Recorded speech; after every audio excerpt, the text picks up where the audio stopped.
Hey, welcome back for week number 2. I want to welcome all of you guys again, and also all of you who are watching online as we are walking through this series, Arise. And God, like we talked about a couple of weeks ago, God is moving us out of our comfort and into our calling. And this week we're talking about the power of trust. The power of trust, because there is no way that we can follow God if we don't learn to trust God. And I think trust kind of moves in degrees of trust. I think probably all of you have experienced that, and me as well. And I think when you look at the life of Abraham, you can also see some next steps of trust. That it wasn't just I trusted, but I continued to trust. And I grew in my trust. And trust is significant and trust is powerful, because as we've talked about this past weekend and we're going to talk about tonight, trust is really how we step into everything that God's called us to do. We have to trust Him, and we have to learn to trust Him. And so when we're talking about trust, it is significant. And Hebrews chapter 11 verse 8 is kind of our text for this week. And I'm going to read it out of the Living Bible because of the way it puts in the word trust. But I like this. It says, Abraham trusted God. And when God told him to leave home and go far away to another land that He had promised to give him, Abraham obeyed. Abraham trusted God. And I think we all know trust is a choice. We can choose to trust or we can choose not to trust. Here's what I think is the main thing that trust really identifies. I think trust actually identifies where our faith is. I think these are related ideas that in fact, I would say it this way, trust is a result of faith.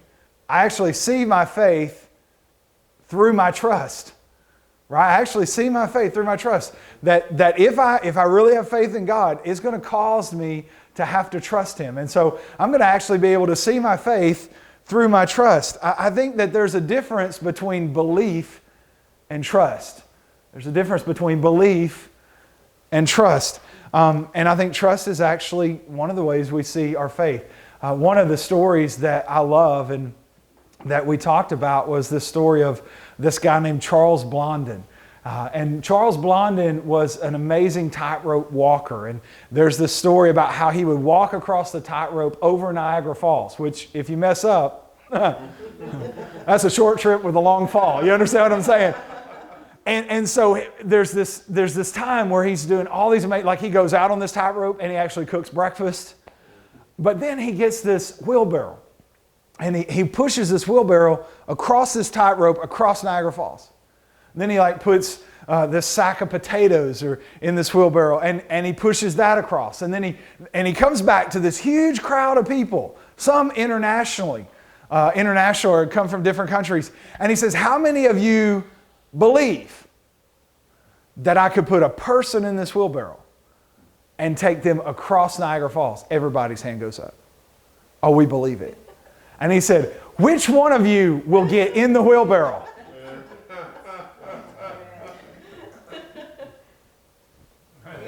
No, nobody's hand. Because here's the difference. He found the difference. He found this place where trust and belief collide, right?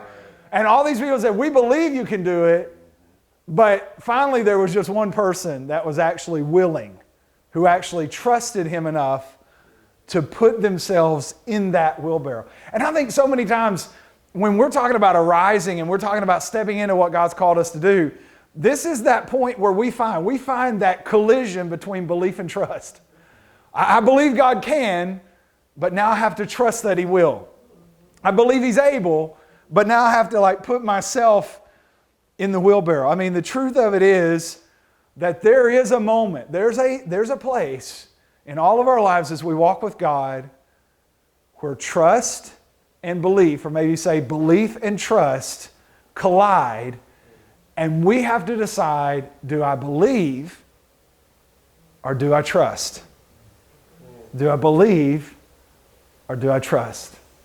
And so we're going to take just a minute. We're going to discuss some things. So if you're watching at home, here's the things that I want you to discuss. First of all, I want you to discuss the difference between belief and trust. What is the difference, in your opinion, in your experience, in your life?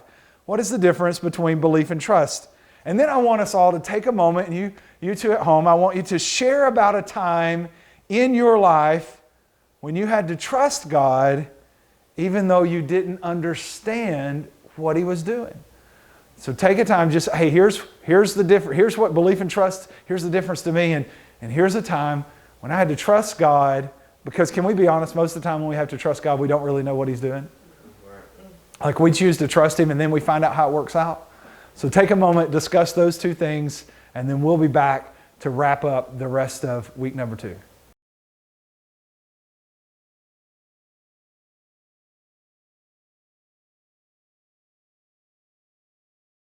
Hey, welcome back. Hopefully you guys had some great discussion about the difference of belief and trust and kind of how that's played out in your life. As we continue talking about trust, I think one of the things that we could all agree on is that trust is challenging. Like sometimes we need to normalize that this walk with God is not just, it's not just simple, it's not just easy, it's not just, oh yeah, I can trust Him. And so if He tells me, like Abraham, just to sell everything and get on I-20 and head east, it'll all be okay, that's no big deal. I think sometimes we need to normalize the idea that walking with God presents some challenges because we are human and we have a weakness called flesh. And sometimes we want to understand and sometimes we want to reason out. And so I think when we're talking about trust, as we said, trust kind of reveals our faith a little bit, but also we need to understand that trust is challenging. If trust was not challenging, then there wouldn't have been an Ishmael. Right? If trust was not challenging, because we know the story of Abraham. Abraham, I'm going to give you a son. I know you're barren, you and Sarah are barren. I'm going to give you a son, and through that son's going to be a nation. And then you fast forward like 15 years. There's no son, right? And so Sarah says, hey, Sarah does something probably all people who are weak in their flesh have thought about, and that is, maybe God needs our help. Like, He had a good plan. We like His plan, but it's not moving fast enough. It's not making sense to us right now. Maybe we should get involved and help God out. Right? In other words, this is how this could work. And what really, you know what that really is it's easier to trust in ourselves than to trust in God. And so Sarah kind of comes to this place where it's like, hey, I think it'd be easier if we trusted in our plan than to trust in God. Proverbs 3, very famous passage. Trust in the Lord with all your heart. Lean not on your own understanding. In all your ways acknowledge Him and He'll direct your path. Trust in the Lord with all your heart. The word trust in the original language actually means to put all your weight on. And when you're looking at Proverbs, this is what it's saying. It's like, put all your weight on God. Don't put any of your weight on you. And when you were talking about Charles Blondin, that guy that wanted to get in the wheelbarrow, how much of his weight did he put in the wheelbarrow? All of it, right? All of it. Why? Because there was no way to go across with part of his weight on him and part of his weight in the wheelbarrow. He had to put all of his weight. And so when the Bible's talking about trust in the Lord, it's saying, hey, put all your weight on God. Don't put any of your weight on you. Right? Don't put any of your weight on you, because when you put your weight back on you, you're no longer trusting in God.